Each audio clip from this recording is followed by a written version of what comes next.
each other, and at that moment, that's what you need to do. Team cohesion, that's what it's all about, right? If you know how to play with your teammate, you know how to stay box to box, you're going to be successful, and that's what we're seeing here from them. But look, anything can change. We still have several games to go. Yeah, who needs a VR when you're able to grab that many eliminations and that many placement points every single game? But just looking from first all the way down to 6th place, there is only 40 points that separate those 6 teams right there. And reminder, guys, that this is just game number 4. We still have 2 more games to go today and 6 more games to go tomorrow. So if your favorite team isn't performing well right now, don't worry, they still have a lot of opportunities to change up what we're going to be seeing there. Now, something I really want to talk about was that during Zone 6, we saw Fabs and Snacky try and take height, but then Snacky launch padded again to be able to secure that height. Why launch pad at that moment? Doesn't that kind of put a target on your back? It does a little bit, but obviously in that situation, it was played at the right point in time. See, if that was played a little bit earlier or at a different angle, definitely could have been more of a target. However, it worked out in their favor. They walked away with the high ground and ultimately the game. Yeah, it's mostly so you can just save mats. You send your first player up, go launch pad, secure high ground, while the other player secures it in the back. And then once that player has high ground secured in the very front of zone from the launch pad, that last player launch pad's over, and boom, you still have high ground. I also want to call out Reed's play there after losing Rex, dropping down, and then actually finding the perfect place to drop down and pop one of those big pots. How that doesn't seem like it's ever possible, Panda. No, it doesn't. And look, as a solo player, Reed is very, very successful, right? He kind of thrives under this pressure, and that was one of those rare occasions where he both thrived and still fell earlier than he would have liked. So ultimately, we're going to see more of Rex and Reed here going into these next few games, but you never know. Could be more solo play from them. He might have fallen earlier, but he was still in our top 5. But maybe a new team will jump up into our top 5. We're going to find out in game number 5 with Jacob and Takada.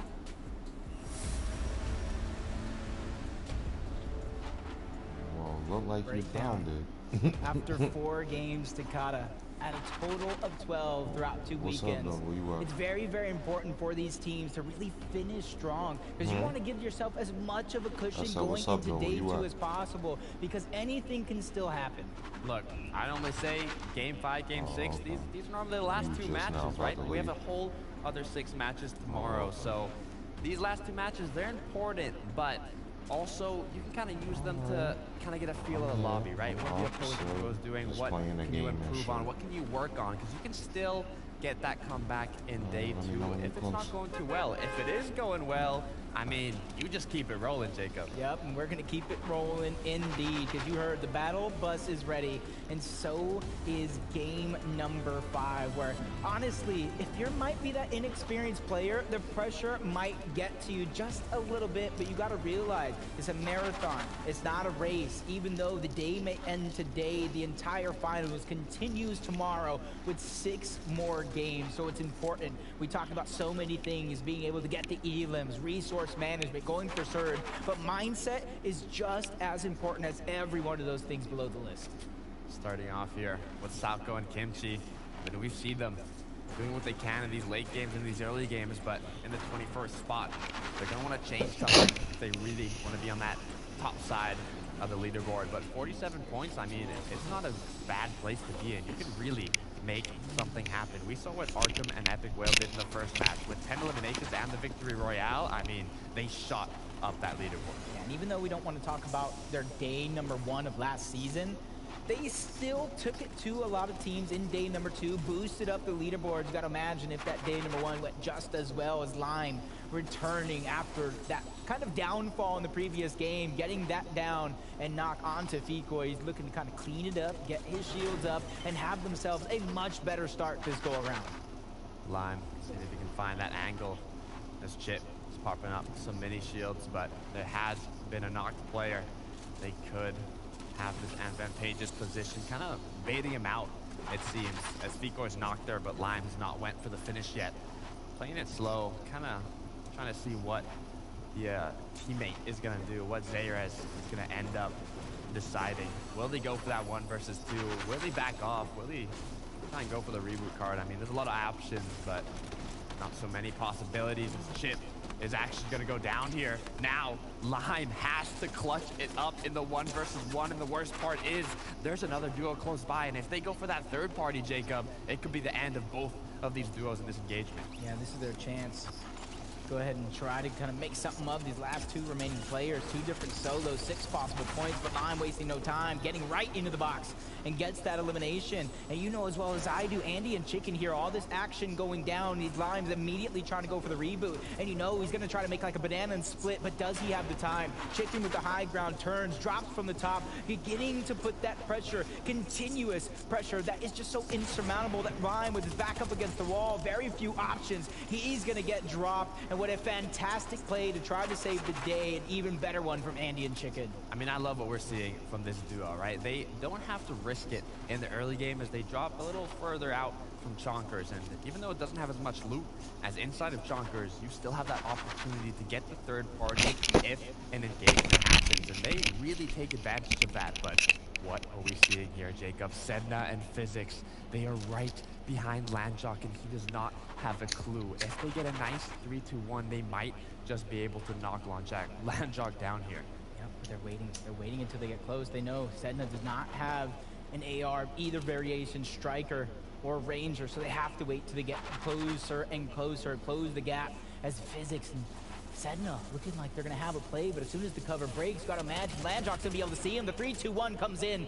His health goes out, and their chance to strike here. No Punisher in sight as the high ground is just building and building away. Landjock trying to create that distance, and the shots finally come in from Punisher as Landjock may have made the great escape with everything on his back right now. He does just enough to survive. Wow. Up and up and up. Landjock going to the skies as he managed to get out of that situation, but that was definitely a scary one. I want to give the props to that reaction time. But looking over at Snacky, he already has 2 eliminations, Jacob. It seems he got into an engagement here in the Collider and came out on top. Yeah, it almost looked like, since I do that might have been Moose or Aiden, that was not fully elimed. It might be 2 different solos as they're finding the next one. That's Kompalom, who's down to just a sliver of HP, trying to survive, possibly going in at the wrong time to get the reboot. This is Snacky and Fab's Collider. No team will be left alive. I mean, I'm liking what I'm seeing, Jacob. Former Duo FNCS champions currently in the first place spot. You can see their confidence just from those 3 eliminations in the early game, and I mean, I wouldn't be surprised if they keep that aggression rolling. Talk about aggression. Bacon and Zuki's here doing a good job all day long in terms of consistency as Flameback goes to trying to do what they can, steal away the high ground with the damage that's being dealt, but Bacon unable to hold on to that build. He slips down. Teeter just 1 layer below, but that's not necessarily a bad thing either because Zuki's is right there with him, neck and neck. Bacon, Zuki's, Ghosty Flameback, who will come out on top of this engagement as Bacon is tied for 3rd in total elims with 9 eliminations. Looking to see if he can make it 11 here against Flameback and Ghosty, but something you don't want to do is get eliminated early, especially when you're in such a high position, even in 3rd place. If you don't have an advantage in this engagement, it really might just not be worth it to take it. So it seems like they're playing it slow. They're down below. Maybe looking for tags, farming up, but they don't want to risk it all just for a little bit extra points from those eliminations. I almost got to imagine, just because they were looking over towards Coney Crossroad, that might have been Arkham Epic or any rotating team getting that damage for Storm Surge. Just like Reet and Rex, they may not have all the damage in the world right now. We know they land uncontested towards Greasy Grove, where 1 of 3 cars do spawn. That is going to be the Whiplash, and you can see them utilizing it, trying to make their way into a great spot in zone to where they then can start to look for the Surge tags, in which they lack because they land uncontested. Looking over at Eval, though. Close to the Butter Barn here on the map. 7th place spot, 104 points. It's like always, they've been able to get the loot quickly and even rotate quickly. They are leading all teams in early game eliminations. So you can tell that the early game, they really got it under control through their path, through their resources, through their rotates. I mean, they've been doing a great job, but what they have to do is close out that late game. In the 7th place spot, I mean, they've been doing a good job, but if you want to go for first, you really just have to make those late games count.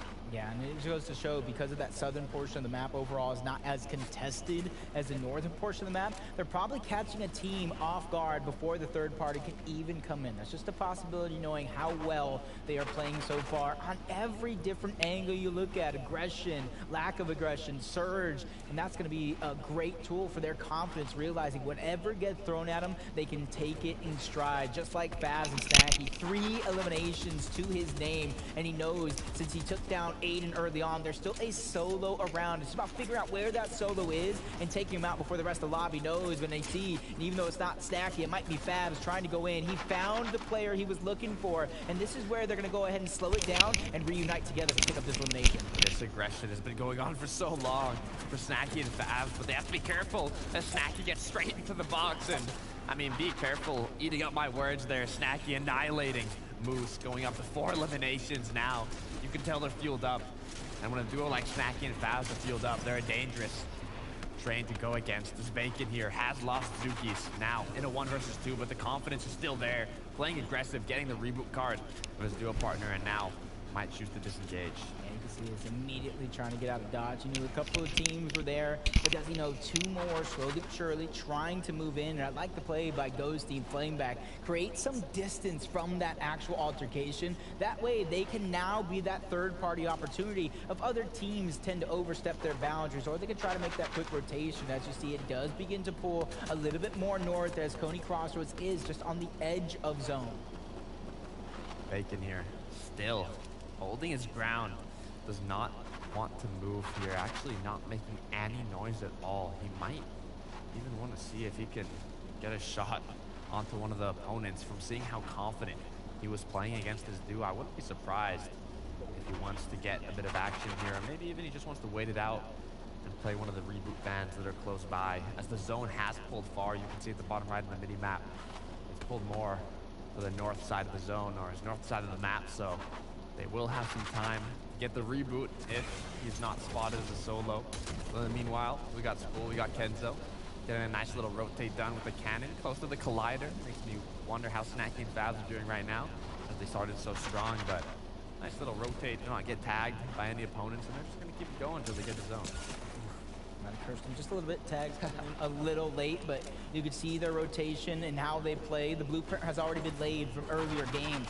They go southern tilted. They travel to that mountain very, very close by to one cannon. And you saw the cannon hop from one to the next across tilted. But you see them stay away from the collider, because if you see Snacky's name lighting up the elimination feed, you know where he lands towards the collider. And that goes to show that depending on what your situation is, it's not only important enough to know who actually lands at your drop, but who lands all around. So that way when the eliminations do light up, you know exactly what's going on, or at least the story of it. We've talked about how important it is to know this type of information, but that's just giving one of many examples of what it can be used for. And these top players, these veterans, are definitely making use of that information to know where they should rotate, where they can find eliminations if they really need Storm Surge, depending on how the opponents have started off in the early game. But what I'm loving from Angel and Nigel is this positioning. So high up, so well positioned. And not only that, you can tell they've been practicing their aim as Angel annihilating his opponent from afar there, doing more than enough damage to stay on top of Storm Surge. Yeah, you can see they have one of the highest spots in zone right now, which is going to make getting the information on every duo in and out of the zone that much easier. Getting the shots from somebody over peaking and staying above the surge. And you can see it from downtown, almost one side of the zone to the next. Those are the shots still reigning supreme from Nigel and Angel. Even if you think you have the high ground, Reet and Rex, there's somebody that just has it that much higher. And it's going to go ahead and make for an interesting story. Who's above Surge? Who's below Surge? 82 below for Reet and Rex. I wouldn't be too worried. Just 2 drops. That one gets cut in half. 30 below. One more great tag. They'll be above Surge. One more great tag, but 1 minute and 35 seconds to get that great tag. I mean, you really just don't have to get stressed out in this situation. If you're Rex, if you're Reet, you have to kind of be confident that you'll get those shots. You'll do the damage, even if they're still below by a bit. But no, those tags were enough. 48 above now. Maybe you want to do a bit more, right? Because it still can go below here. So do as much damage as possible, but don't get stressed out. Don't do anything too aggressive. As On1 and Evol seems to have done something aggressive here.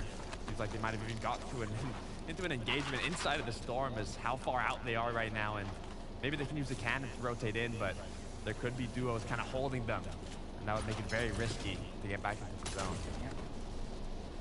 But there's two already rotating in. First cannon, that one's going to be easy.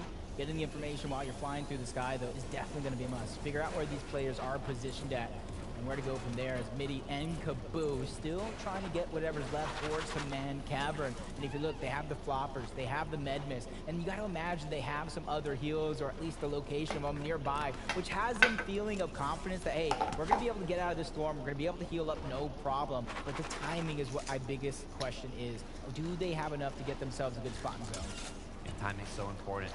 It's really hard to know as well how much time you have to do certain plays here, as Cheaters and B-Dog are just in the corner of zone, but they seem to be getting kind of tagged from far. I mean, you can see on the hill, on the ridges, how many duos are positioned up on the mini-map, so any engagement around here will be incredibly risky, as you have that third party that can come in, or even fourth party, or maybe even just shots being taken from afar. But the issue is, if you're below on Storm Surge, you have to make something happen, so you don't really have a choice. Talk about below, though.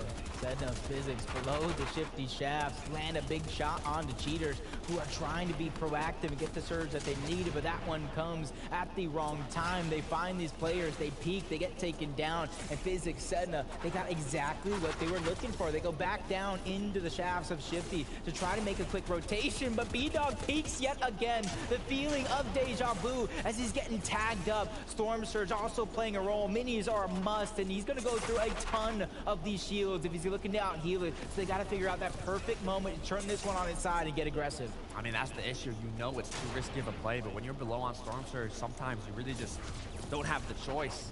As Cheaters and B-Dog are healing up, doing what they can to out-heal the Storm Surge, but soon enough, they're going to have to go back into that action and physics instead, and they're waiting for it. Yeah, they can't even play that safe game of peace control. They just have to go in with nothing but hope and dreams as they get sent back to the lobby. That's physics that picks up both of those eliminations, saving the day for him and Sedna. And all the loot, all those spoils are definitely going over to them as they try to figure out what that next play is. You see Batman Booga getting it down onto Lemon Bowl, flying through the sky, looking like he might be trying to pick that one up, depending on if Wheels likes what he sees, because we know Wheels, he's the IGL, he's the steering wheel, the captain that you can trust. But Nico might have lost his captain as Tavern's down, trying to do it by himself. No heals, no shields. He's definitely going to have a rough time, but all you need is a chance.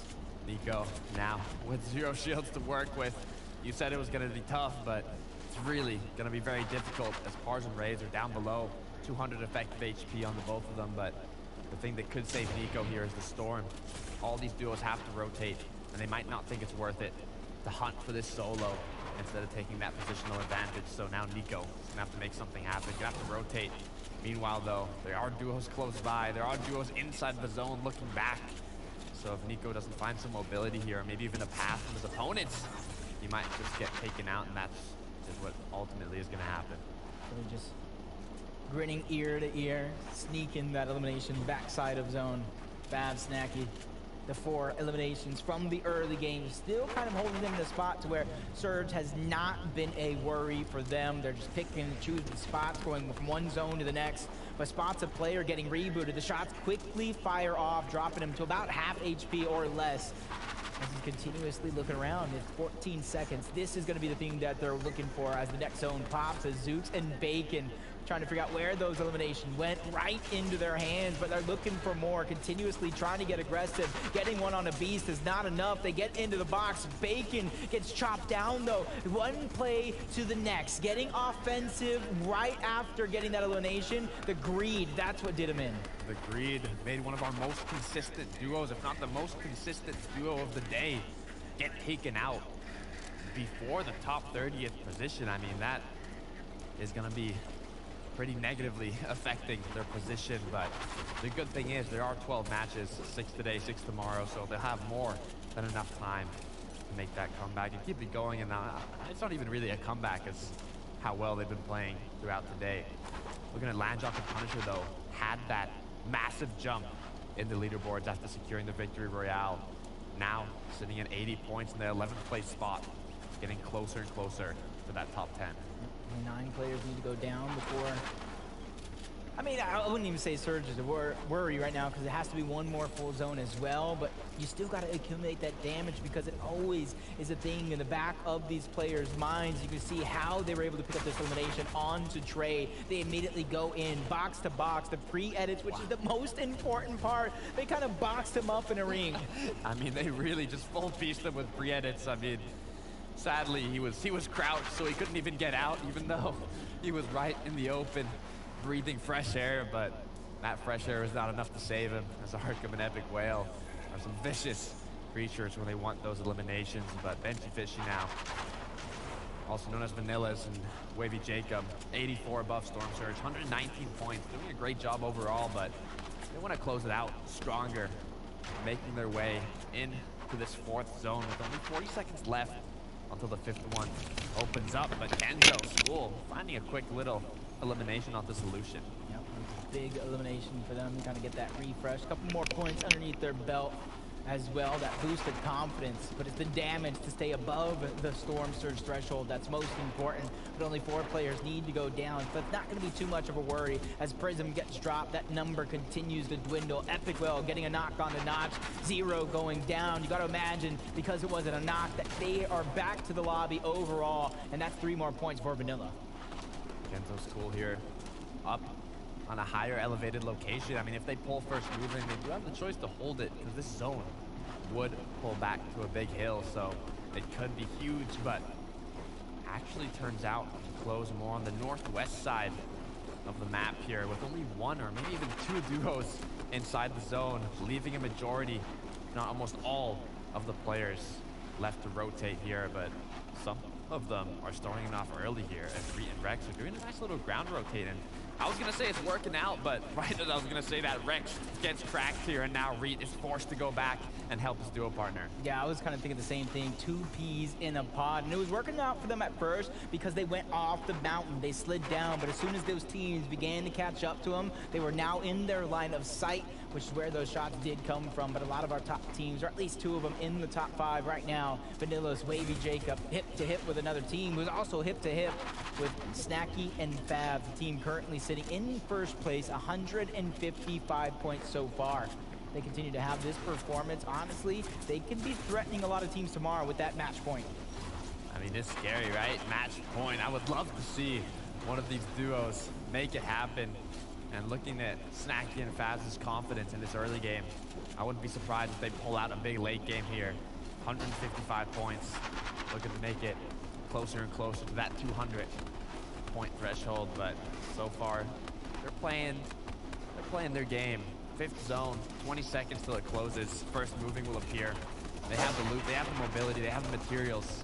Now it's all about not making a mistake, playing correctly. As on the feed, Arkham picks up another elimination. They're doing a great job of playing aggressive here in the early game, but Wavy Jacob, Vanillas are doing the same. 3 eliminations already, picking up some chug splashes, but you gotta be careful.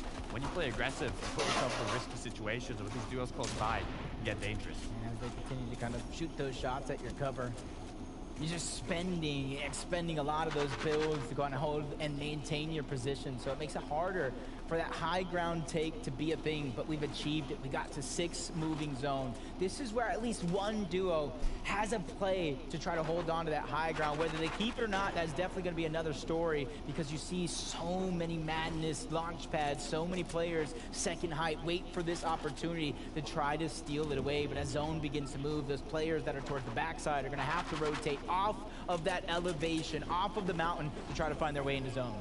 Looks like the majority of these players, I mean, they know that there was not a duo that was clearly looking for high ground, but as Epic Whale and Arkham start to rotate, land second height, they will look for that information. You'll see them looking around, see who's going to go for that high ground, who's positioned best to take it, and who can we eliminate as they look for opportunities, look for options. But Kenzo schooled, they're going to land up top, edit down, make sure they're playing together here, make a good use of that med mist as Kenzo actually was cracked, but look at the high ground, Jacob. It's Wavy Jacob. It's Vanilla's. They're always finding a way back to that high ground. And you see Vanilla's Wavy Jacob. Wavy's going to go ahead and pressure these players. Vanilla's trying to connect. Kevin, you see her, second height, trying to steal it away. They get spotted out. The damage there to hold them at bay, but it's Favs and Snacky that try to make it. Chicken, go ahead and knocks him down. Arkram picking up another one. So is on one, but Favs sitting in first place has to do it here as a solo. So you know he's going to go ahead and curve a little bit of his aggression until that opportunity naturally presents itself towards the end game, in which it does. Everybody gets jam-packed closer and closer together as Kinzo trying to make his way in, but he gets dropped down, leaving it all up to school.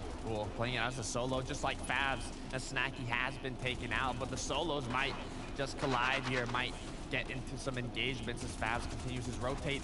Wavy Jacob still having the high ground for his duo partner, but Favs going in, looking for some action, looking for a piece of the pie, but Arkham, Epic Whale, they're still up and they're a duo. Yep, third height, Pars and Rays just above them. Pars and Rays looking like they're going to try to stagger themselves back, but it looks like they're going to drop. May not like what they see as this one continues to go over different elevations. We're going back down just a little bit as Favs kind of holding on to that that Chug Splash, holding on to the mini to try to give himself the best chance that he got. But Victor V, Jade in the duo slowly behind him. Keto, a solo, trying to make his way in, and Jeffers gets lost. Crimson has no other choice but to leave him behind. Crimson playing as a solo.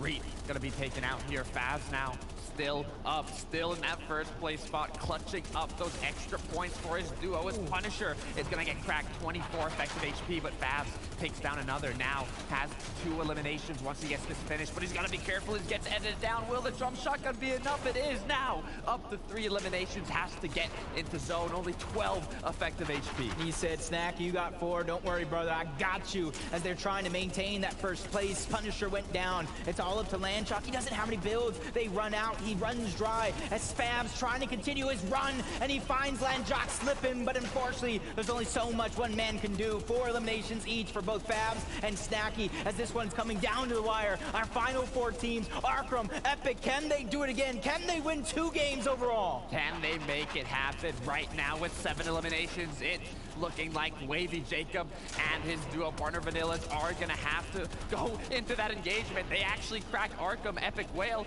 takes down 1. Now it's a 1 versus 2, but Vanillas takes down Arkham, making it a 1 versus 1. It's Epic Whale versus Vanillas. Vanillas with 5 eliminations, Epic Whale with 4. Now with that advantageous position on the high ground, is Epic Whale gonna be able to close it out? He does have the builds. This is definitely 100% possible. 2 wins in day number 1. Much better than they've done throughout all of these qualifiers, but one man stands in his way. Vanillas, this is a chance for really, and him and Wavy Jacob to cement their position. The piece control goes over. 1v1 continues. High ground to Vanillas.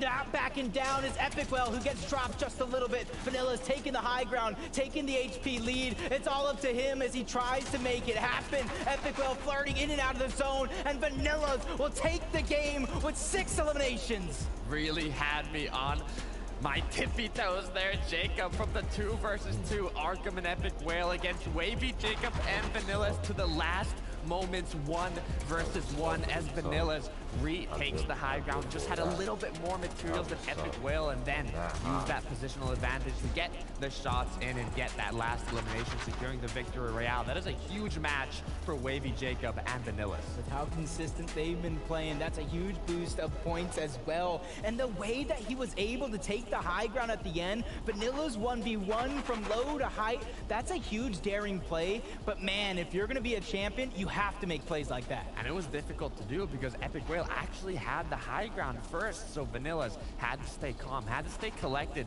retake the high ground, and then hit his shots, come out on top, and secure that final elimination. Yep, that final elimination indeed, but you can see Fav, Snacky having a great game, Arkham Epic having a great game. So many of our teams that are at the top of the leaderboard performing well, performing consistent. So we got to see where we lie in that leaderboard. Kelly, Panda Clay, how can you help us?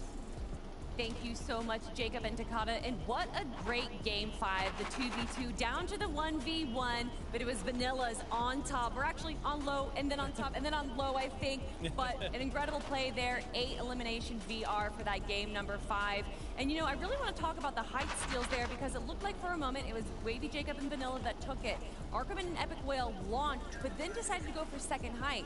And then just moments after that, Favs and Snacky try and take height. Snacky going down early, and that kind of spelled the rest of the situation for them. It did. Let's take a look at Epic Whale and Arkham and their chance to try to take high ground like you talked about.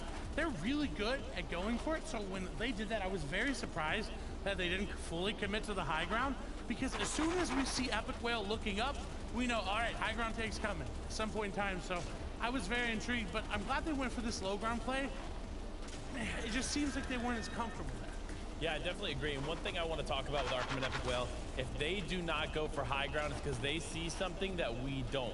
Yep. So it's really important to keep that in mind. But either way, I think they knew in this moment it was going to be very unlikely that they walk away with the top spot. So it's very important for them to come in second, because there's still so many points on the line here with a second place finish. And I was just talking about Favs and Snacky, and I want to focus on them a little bit because although they didn't make it to the first and second team, grabbing 4 eliminations at Zone 2 definitely puts you at a great start. Yeah, it definitely does. And it's going to be interesting to see how this continues to play out. But listen, if you look at Snacky and Favs and what they've been able to accomplish, not only in previous seasons, but just today, they've shown that they are ready to be not only the back-to-back, but the 3-time. They're going for it, right? And they have everything they need and more to continue to be successful. I love this Elam here from them, because it just shows how aggressive they truly can be when they're working together. And you saw Elam after Elam after Elam came through in this early game. They said, you know, who's landing near our collider? I don't think that's allowed. No, and I mean, there's so many shots fired right now at us. I feel like we're being attacked at all angles. You know what would be pretty helpful right now? An armored wall. Yes, it would. Yes, it would. So let's break down armored walls for some of our new viewers and players right now, because again, armored walls, one of these newer items, right? Not everybody's seen them, not everybody's played them. Essentially is a trap item in your inventory. You throw it up. That wall has, I think, 12 to 15,000 H or 1,500 HP. All right, so let's take a look. Snacky right here, gonna use the armored wall in a very good way. Getting sprayed, boom. No longer getting sprayed, you're fine. Yeah, it's basically the biggest counter to any kind of pressure that you take in the lobby, and that's one of the things that I think was lacking in competitive before, and it's been an incredible addition here in the more recent season. So it's nice to see these additions continue to change, and this is actually a big moment here for Kimchi and Salco. You watch, those armored walls kept Kimchi in the game and allowed them to get a few more points following that play. Yeah, it's one of the biggest denials of spray in the lobby, right? Before it was a rift to go, right? You could launch pad out, you could rift to go out, but now it's the armored wall, and anyone can pick these up. They spawn pretty frequently. I think you get 2 of them per as well. So as long as you use them effectively and you place them in the right spot, you're chilling. Definitely going to be chilling in our top 10 leaderboard right now. Let's see who is holding out strong in first place. And of course, it's Favs and Snacky now. A 15-point lead over our second place team, which is Arkham and Epic Whale. Right behind them, though, it is Wavy, Jacob, and Vanilla's. Below them, though, Bacon and Zooks dropping 3 placements out of that first place spot. And then, of course, Rex and Reet still holding strong in that 5th place. But just look, between first and 5th place, it is a 44-point difference. And it's still pretty close all the way down to 7th place right there. But guys, that was just game 5. We have 1 more today, 6 more tomorrow, so anything can happen. It really can, and that's a really great point. It's only 40 points different, right? And that's a victory route with 12 or 3 elims, 4 elims there. So, and we know anybody that wins is going to have more than 4 elims, right? It's kind of the trend that we've been seeing. So, like you said, it's still well within grasp for anybody. It just really depends on how today ends for these players. It does seem a little top heavy though in Panda. We see it time and time again. Our first, second, third, fourth, fifth place team making it into the end game. What can these other teams do to try and break into our top 10? I'll say it. Eliminations. Eliminations is the key, right? Obviously being consistent, getting placement is super important, but with eliminations being worth 3 points per elimination, these teams need to turn up a notch and get a little bit more aggressive. That's going to be the only way they can climb outside of the top 10 into the top 10. And we actually seen a pretty passive West. We've seen Storm Surge come through early, 90 players up in some of these zones. So I would Panda, I want to see more elims on the board. Will game number 6 be another passive play, or will we see the aggression take hold? Well, everyone, game 6 is ready to go with Jacob and Takada.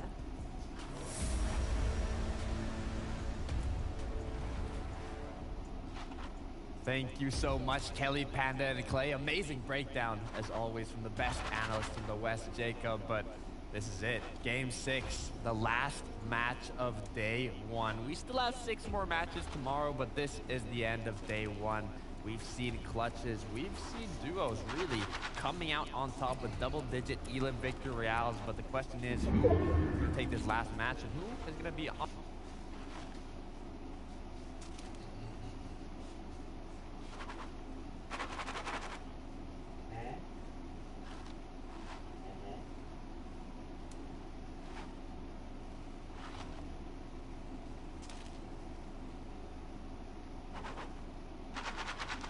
Take this last match, and who is going to be on top going into day 2? Yep, and you said it. There's 6 games to.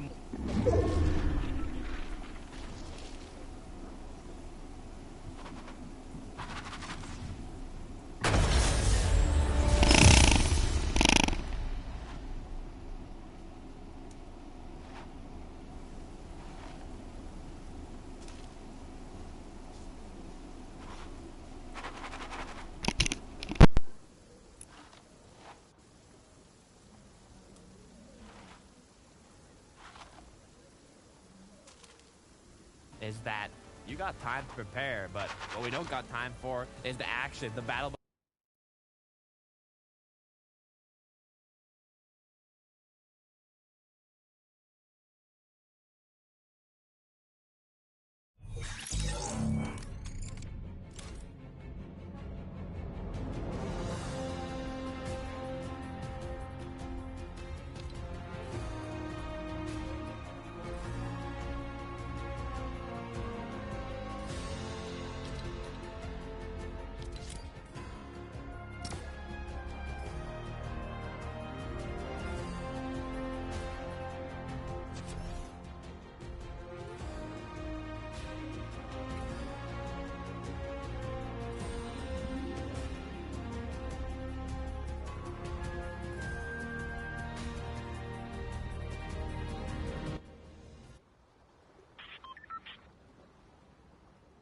Hey, you ain't even go. You tried to steal my spot. Nuh-uh.